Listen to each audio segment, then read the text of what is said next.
Hello बच्चों, welcome to my channel. Yes ma'am. तो बच्चों, आज हम ज्योमेट्री के लिए कुछ एंगल्स पढ़ रहे हैं, पेयर्स ऑफ रिलेटेड एंगल। इससे पिछली वीडियो में मैंने अपने चैनल पे डाला है कि टाइप्स ऑफ एंगल्स क्या होते हैं, एंगल क्या होता है, एंगल का क्या मतलब होता है, तो आप मेरे चैनल पे जाके देख सकते हैं।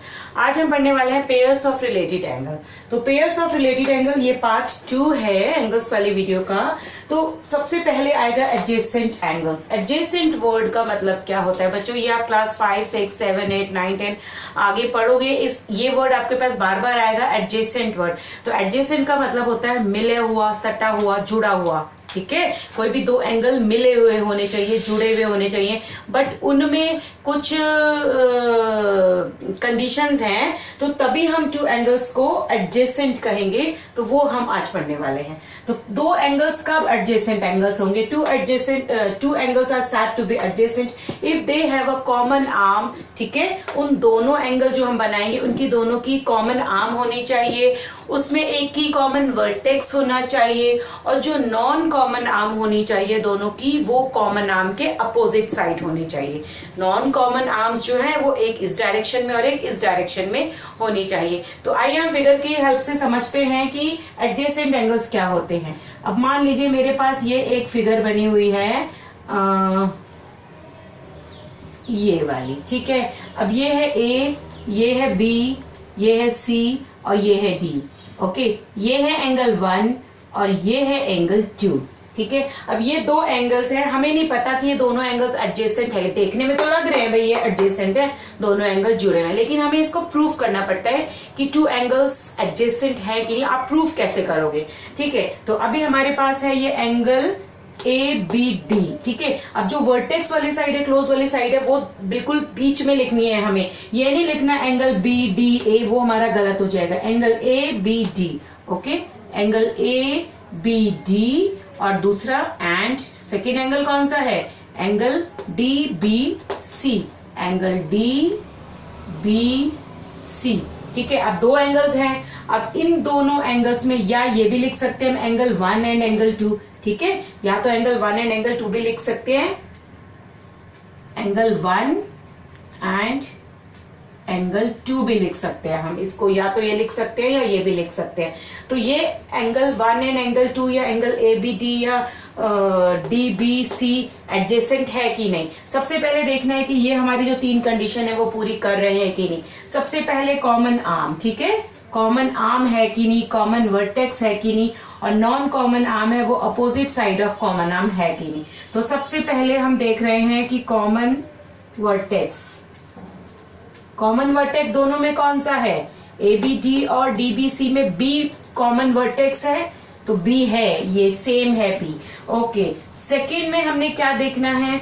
कॉमन आर्म होनी चाहिए। ठीक है, तो सेकेंड में हम देख रहे हैं कॉमन आर्म। कॉमन आर्म कौन सी है? इस एंगल में भी ये लाइन आ रही है, इस एंगल में भी ये आ रही है, तो बी डी एक कॉमन आर्म है। ओके, थर्ड कंडीशन इसकी क्या है? जो अपोजिट रेज है। ठीक है, अपोजिट जो आर्म्स है वो दोनों अपोजिट डायरेक्शन में होनी चाहिए कॉमन आर्म के। तो A B and B C, ये दोनों ही अपोजिट, कॉमन के अपोजिट हैं। ये एक इस लाइन में जा रही है और एक इस दिशा में जा रही है। ठीक है, ये जो नॉन कॉमन आर्म्स है ये दोनों अपोजिट होनी चाहिए। अब ये कोई एक साथ नहीं जा रही है एक डायरेक्शन में, दोनों अलग अलग जा रही है। तो हम कह सकते हैं यदि हमारी फर्स्ट कॉमन वर्टेक्स भी है, बी डी कॉमन आर्म भी है, A B and B C दोनों अपोजिट डायरेक्शन में है कॉमन आर्म के, तो हमारी ये कंडीशन भी फुलफिल हो रही है। तो हम कह सकते हैं कि एंगल 1 एंड एंगल 2 जो है वो ये फिगर एडजेसेंट है। ठीक है, एडजेसेंट का मतलब जैसे कि जुड़ा हुआ, मिला हुआ, सटा हुआ,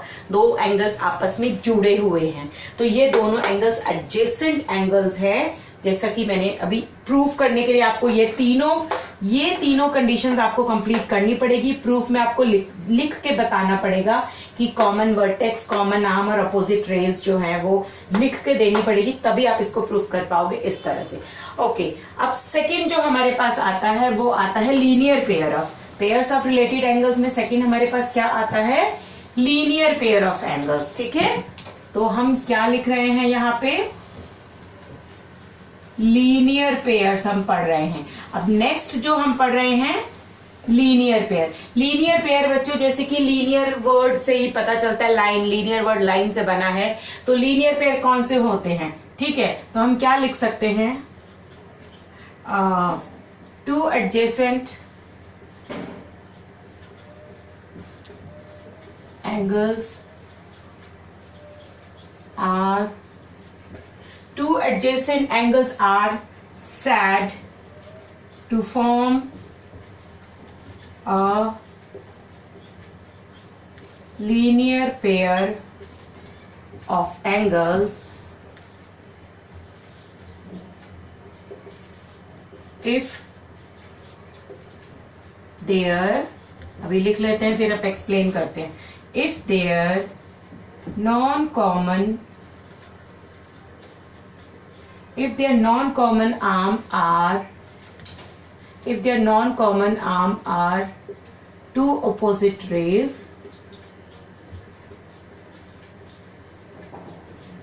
ठीक है, that form a straight line, that form a straight line। अब इसका क्या मतलब है, ठीक है, इसका क्या मतलब है, इसका मतलब है कि two adjacent angles are set to form a linear pair. दो एडजेसेंट एंगल्स, कब हम उनको कहेंगे, दो एडजेसेंट एंगल्स को हम कब कहेंगे कि वो लीनियर पेयर बना रहे हैं, जब उनकी जो नॉन कॉमन आर्म है, जो टू अपोजिट रेज है, वो एक लाइन में एक स्ट्रेट लाइन फॉर्म करती हैं, उनमें कॉमन आर्म है, वो एक स्ट्रेट लाइन फॉर्म कर रहे हैं दो एंगल बनाते हुए, तो वो लीनियर पेयर होगा। तो आइए हम उसको कैसे प्रूव करते हैं। मान लीजिए मेरे पास में ये एक फिगर है, ये एक स्ट्रेट लाइन है, ठीक है, यहाँ पे एक एंगल बना हुआ है, एंगल ए बी डी और पी रख लेते हैं इसका नाम, ठीक है। अब इसको हम बोल रहे हैं एंगल 1 और इसको हम बोल देते हैं एंगल 2, ठीक है। अब यहाँ पे मेरे पास, अब ये देखो, इनकी जो एक कॉमन आर्म है उसके जो अपोजिट रेज है, अब इस वाले एंगल में और इस वाले एंगल में ये बी और पी एक कॉमन आर्म है, ठीक है, ये एक कॉमन आर्म है। लेकिन अब जो इनकी नॉन कॉमन आर्म है B A and B D, ये क्या फॉर्म कर रही हैं, ये दोनों अपोजिट डायरेक्शन में हैं और एक स्ट्रेट लाइन फॉर्म कर रही हैं। यदि ये दोनों स्ट्रेट लाइन फॉर्म करेंगी तो हम क्या कहेंगे कि ये दो एंगल्स जो हैं वो लीनियर पेयर है, angle 1 and angle 2 linear pair है। ओके, तो आपने इस चीज में एक कुछ चीजें ध्यान रखनी है। एक तो आपने देखा कि अपोजिट रेज एक स्ट्रेट लाइन फॉर्म कर रही हैं। कुछ पॉइंट है कि sum of linear pair, okay, sum of linear pair, sum of linear pair is always 180 degree, sum of linear pair always 180 degree, यानी कि angle 1 plus angle 2 is always 180 degree, ठीक है। ये जो अपोजिट रेज है, opposite rays कौन कौन सी हैं, B A and B A and B D form क्या कर रही हैं, स्ट्रेट लाइन, ठीक है। अभी हम इसको कहेंगे लीनियर पेयर, लीनियर मतलब लाइन।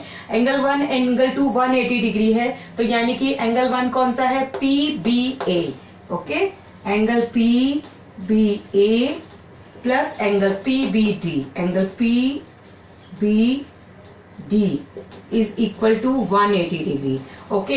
यदि ये दोनों एंगल्स को, इसको और इसको प्लस करेंगे तो स्ट्रेट लाइन एक 180 डिग्री आनी चाहिए। और वैसे भी आपने पढ़ा हुआ है कि स्ट्रेट एंगल जो होता है वो 180 डिग्री उसका सम होता है। तो अब इसमें क्वेश्चंस आ सकते हैं आपको कि यदि एंगल 1 दिया गया है तो दूसरा एंगल कितने डिग्री का होगा। मान लीजिए एंगल 1 मुझे दिया गया है 40 डिग्री का, ठीक है, तो एंगल 2 कितने डिग्री का होगा, तो एंगल 1 40 डिग्री का दिया गया है, ओके, एंगल 1 40 डिग्री का, angle 2 plus angle 2 is equal to 180 degree. ये कैलकुलेट करने में आ सकता है। तो एंगल 2 इधर रखा और ये वाला जो है वो आप उधर ले गए, 180 डिग्री माइनस प्लस का है तो ये माइनस हो जाएगा, तो इज इक्वल टू एंगल 2 हो गया 140 डिग्री। तो हम ये बता सकते हैं कि एंगल 2 जो है 140 डिग्री है और ये 40 डिग्री है, क्योंकि स्ट्रेट लाइन पे जो एंगल बने होते हैं उन सारे एंगल का सम 180 डिग्री आता है। तो क्वेश्चन ऐसे आ जाता है कि एंगल 2 दे दिया 140, तो एंगल 1 बताओ, तो आप 180 डिग्री में से उसको माइनस करके ये एंगल को बता सकते हो कि दूसरा एंगल कितने का है। तो ये हमारे होते हैं लीनियर पेयर ऑफ एंगल, कि two adjacent angles are said to be linear pair कब, जब if there common arm are two opposite rays that form a straight line.